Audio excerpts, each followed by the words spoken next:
Right, so we're looking at stability of linear systems, so we can write our system in this form uh, where we have initial conditions or initial starting point. And of course, we will then now learn that the behavior of the system is actually dependent on the qualities of the coefficient matrix A. So how how do you want to study the behavior? So we study the behavior around what are called critical points. So we want to check how the solutions behave around the critical points. So how do you find the critical points? Just set a system to zero, the right hand side of the system to zero to get the critical points, or we can call them equilibrium points. So like I said, the stability of the system or the critical point depend on the behavior of the solutions around the critical point. So we are going to have a starting point, which is the initial condition, and we start the solution of the system there. Then we want to know what will happen in relation to the critical point. So if the all the solutions from the X node tend to go to the critical point, and then we can call this critical point locally stable. If the solutions will move from the initial point and then now just revolve around at the critical point without reaching it, but staying close to it, then we can call this critical point marginally stable. But there are also situations where our critical point is here, but the solutions are not going to the intended critical point.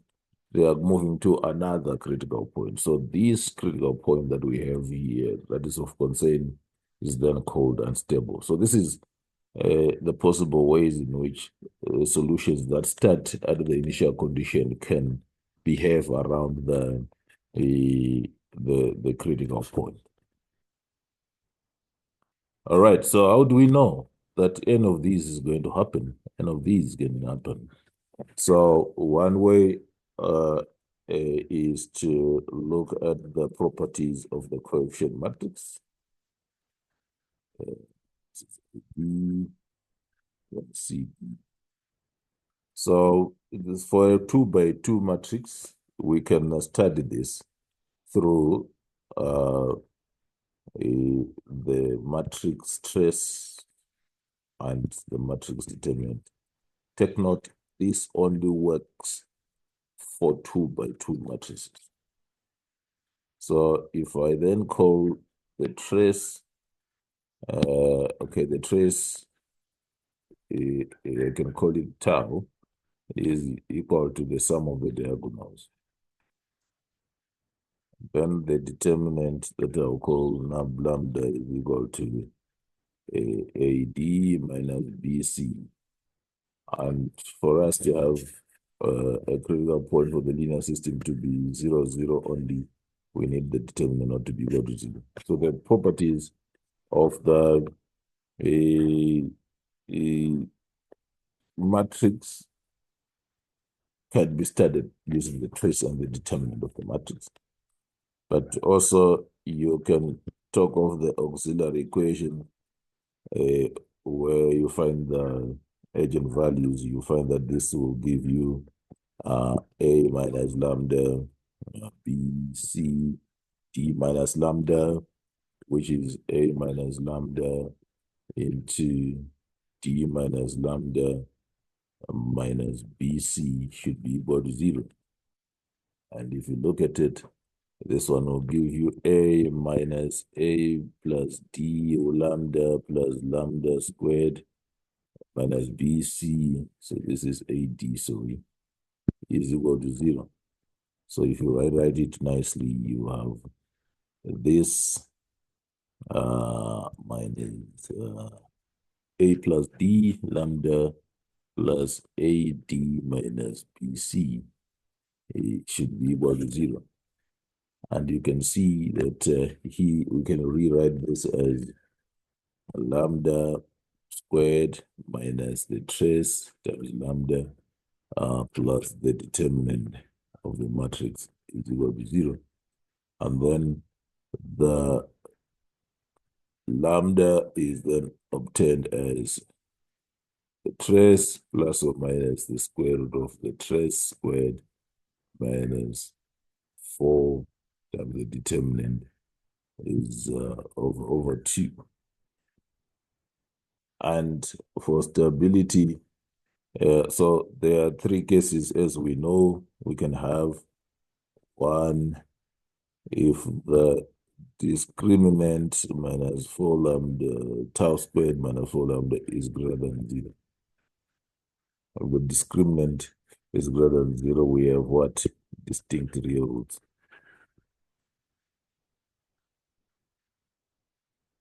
Right. So distinct real roots can actually be, have different forms. So all negative, all positive, and one negative, one positive. These are possible uh, the possible outcomes of distinct real roots. But we can uh, even now get some cases. When do we have all negative? So if you have the discriminant greater than 0 and the trace less than 0 and the determinant greater than 0, then this one will give you all negative, or you can say both negative roots. So so let's just call them lambda 1, lambda 2. So it says a, lambda 1 is less than 0, lambda 2 is less than 0. So what will then happen is, so we can then just say, okay, lambda 1 is a, the bigger one, lambda 2 is the smaller one, less than 0. So you would know that once you have the eigenvalues, you will need the eigenvectors.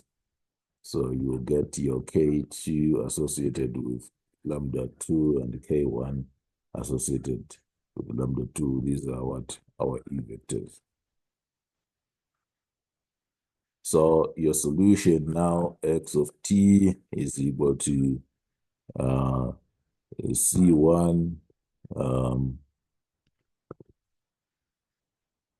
is equal to C1 K1 e to the power lambda 1 t plus C2 K2 e to the power lambda 2 t. Of course, you can get your C1 and C2 when you apply the initial conditions. So what we want to do now is to then say both of these e to the power t, if e to the power lambda 1 and e to the power lambda 2 t, all these terms will go to 0. But one becomes the dominant and the other one is becomes the least dominant. So we would then now want to see how solutions approach the equilibrium point.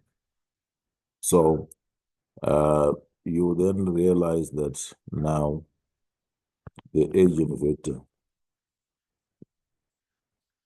role in determining the movement of solution is to determine the direction in which the solutions approach the critical point. That's the role of the eigenvector when we want to draw, to have a phase plane diagram, or a diagram that shows at least the direction, a qualitative diagram. So the eigenvector, the eigenvalue, it determines how fast the solutions approach.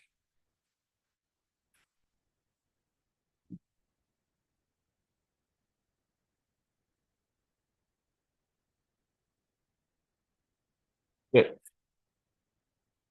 So we can do just a little bit of, because we know lambda 1 is actually the largest one according to what we did there. So without loss of generality, we have just chosen lambda 1 to be the greater eigenvalue.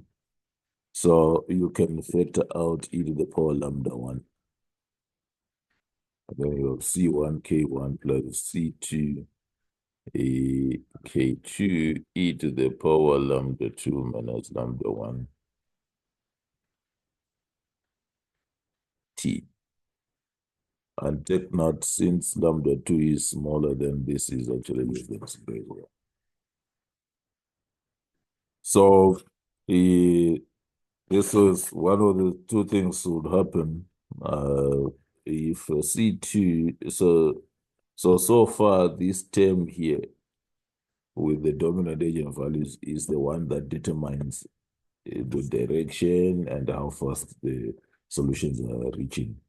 But we have other conditions. For example, if you use initial conditions in fact that C1 is equal to 0, then you find that lambda 2 then determines where the solutions are. K2 then determine how the direction from which the solution is approaching the equilibrium point. But if C1 is not equal to 0, then you'll find that the term, this term here is the dominant term. So if C1 is not equal to 0, then we can then say xt is approximately equal to C1 K1 in the lambda 1 T. That's the dominant term. So then this term will determine the direction from which the solution are approaching the equilibrium point. And if you look at that linear system, the only equilibrium point we have is 0, 0. So we have our equilibrium point here. 0, 0. So if we have our eigenvalue K1, remember it's a vector, you can plot it on the, so all you need to do now is to draw a line that passes through K1. So this is K1. So that line now determines the direction from which the solutions are approaching the what? The equilibrium point. And now, even if we have a K2, let's say we have K2 somewhere here, and we will have the direction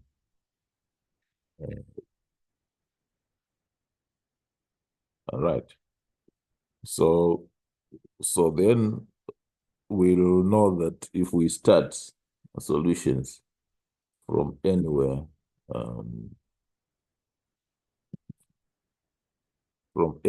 so if we start solutions here, let me use this guy. If you start solutions here, if this is your x naught,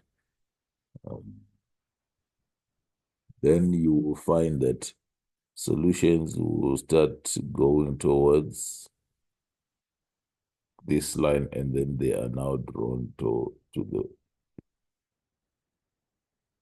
in the end of the direction. Even if you start from here, you then find that solutions, they will lean towards the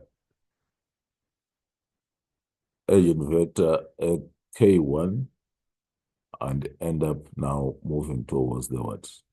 Because because here we have lambda 1, lambda 2 less than lambda 1. Both of them are less than 0. So when the eigenvalues are negative, we know that the solutions will actually go towards what? The equilibrium point. So even if it starts here, it just doesn't go like this. It has to lean towards, to be drawn towards the the line that passes through the eigenvector K1 and then approach the equilibrium point from that direction, something like that. You see? So from any of the direction, the solutions will be drawn to. But in case that C1 is less than 0, then K2 will then be the dominant eigenvector, the only dominant eigenvector left. So when C1 is equal to 0, then we have all solutions being drawn by K2. But in this case, the solutions will have to do this. So we will then now call this node the equilibrium point a node. And this is a stable node. So when all, even for dimensions greater than 2, when all eigenvalues are negative, then we have a stable node. Are real and negative, real, distinct, and negative, we have a stable node. And this is the first plane analysis that we'll bring. So that's the case of a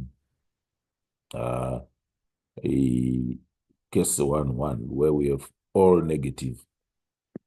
So when we now have, so 1.2, when we now have tau squared minus 4, the discriminant is greater than 0, but then the trace is greater than 0, and the determinant remains greater than 0, then we have both negative solutions. So both of them will be negative. Okay, so what will then happen is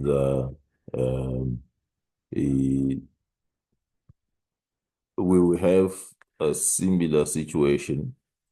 In case we will then say lambda 2. In this case, we will say lambda 2 is still smaller than lambda 1, but both of them are positive.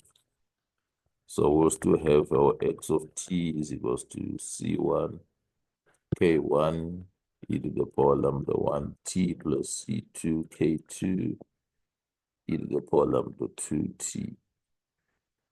And you will still see that this still remains a dominant term. So the solutions will move away from the equilibrium, but from the direction of the dominant term, the dominant agent, the term with the dominant the eigenvector with the dominant from the dominant term. So we'll still have to replicate the same diagram. We have to replicate the same diagram, but now this is our equilibrium point, and this will be our K1, okay, K2. So we have my K1 here, the vector, then I draw a line that goes through the equilibrium point, passing through the eigenvector. That line determines the direction in which the solutions move towards the what? The equilibrium point. So even if I have my K2 here and I draw the line that passes through the K2, and so you then now find that the solutions, this is K2, the solutions will move away from the equilibrium point. So the solutions If you start them here from that direction, they will move away. The solutions will move away, whatever the case may be. The solutions will tend to move away from the equilibrium point. Even if you start close to the equilibrium point, the solutions are going to move away. So the solutions will then move away in that direction. Solutions will move away. They will not come back. The solutions will move away from where you start. So that will be in the direction of K1. Now, the third one is when we have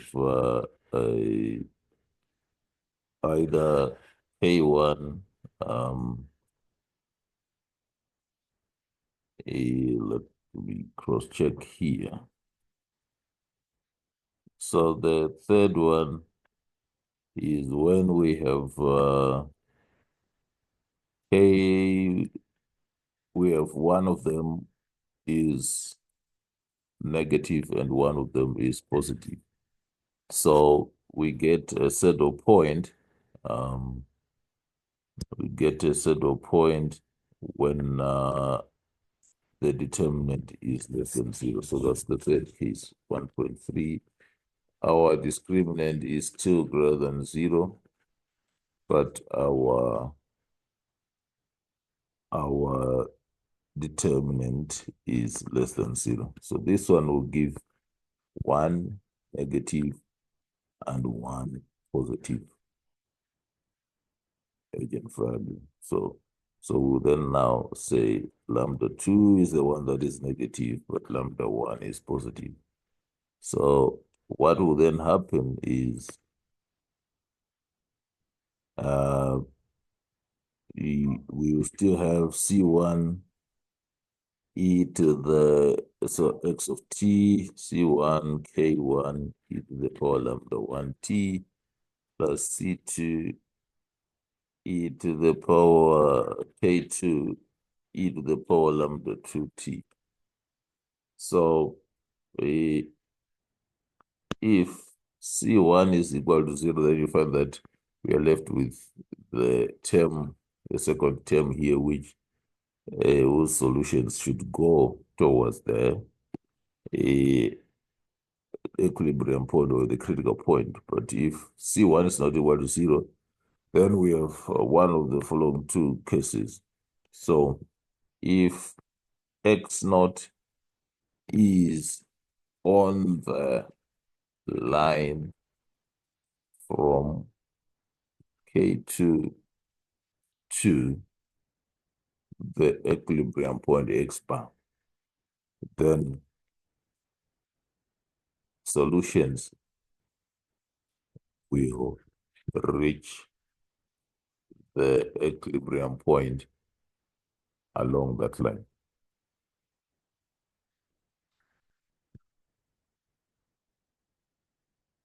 That's number one. But if X naught is not on the line from K2 to bar, then the line from K1 to X bar now acts as an asymptote, the solution. In other words, the solutions will never reach. The solutions will never reach the critical point. So in this case, we're going to have, okay, let's replicate our diagram. So we still have our equilibrium points as 0 here, or the critical point is 0 from the linear system. So this will be coming from K1. So because lambda 1 is greater than 0, then this one is going to be an asymptote to the solutions. But if let's just have K2 somewhere. So if we draw,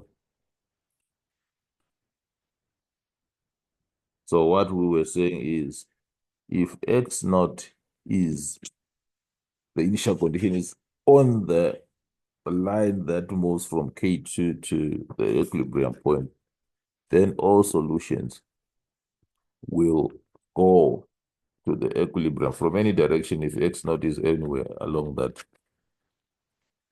All solutions will only reach the equilibrium point along that line. But if we start off the solution X naught here, so you then find that there is a tendency of the solution being drawn closer to the line from K2 to our X bar, but before it reaches, then they are pulled away by the asymptotes because the term C1 K1 is the power lambda 1 is still dominant. So in either case, whatever you do, you find that your solutions they will go closer, but they are going to be chased away. Go closer, but they're going to be chased away. So in all the directions, you find that the solutions will be chased away along the line passing through K1 from on any direction. So you have this kind of behavior of solution in in those four little quadrants. So for along the line K2, from K2, they are attracted towards the equilibrium point, but before they do that, they are actually expelled far away. They're chased away by the asymptote. So this would be the behavior of the solution near the critical point. They want to go, but there are forces, the bigger forces that are taking them far away from. So in this case, we have X bar is called a saddle node. And a saddle node is some form of instability. So this is a saddle node. And when you say saddle node, you are saying it's actually an unstable. And of course, this one, your X bar here is called unstable node.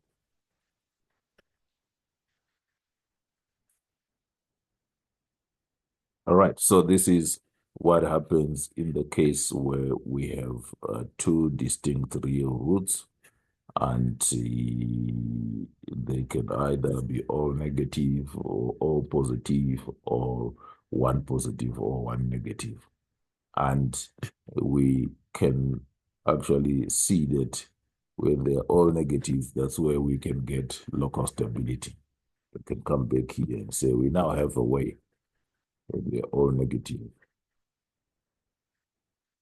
With local stability. When they are all positive, we are here. All positive, we are here. All right. So we still have to replicate when one is negative or one is positive, that one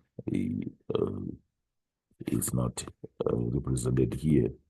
But when they are more around the equilibrium point, we have other cases that we're going to deal with. The case of repeated roots, or the case of complex roots. But we also check the case of repeated roots as well.